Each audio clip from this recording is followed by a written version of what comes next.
হাম্পি কর্ণাটকের এটি কমলপুরা লেক। বিজয়নগর সাম্রাজ্যে মানে 14-15 সেঞ্চুরিতে সেচ আর পানীয় জলের জন্য এই লেকটি তৈরি করা হয়েছিল। বর্তমানে এটি একটি ট্যুরিস্ট স্পট।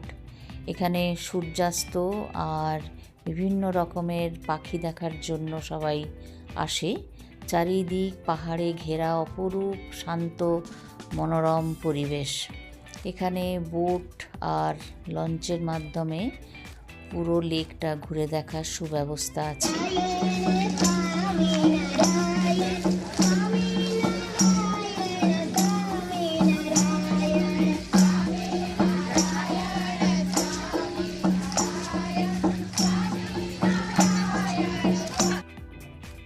আমরা এখন চলে এসেছি তুঙ্গভদ্রা নদীর তীরে।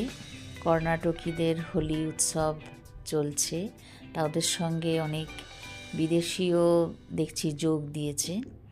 কথিত আছে এই নদীটি বরাহর দাঁত থেকে তৈরি।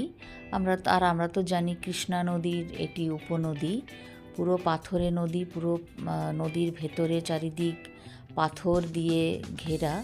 যদিও এখন জল কম আছে, কিন্তু বর্ষাকালে নাকি কানায় কানায় ভরে যায়। গ্রহণের আজকে যেহেতু চন্দ্রগ্রহণ, গ্রহণের পরে সবাই স্নান করছে। একদম স্বচ্ছ সুন্দর জল। চন্দ্রগ্রহণ দেখতে দেখতে আমরা এখন বাড়ির পথে।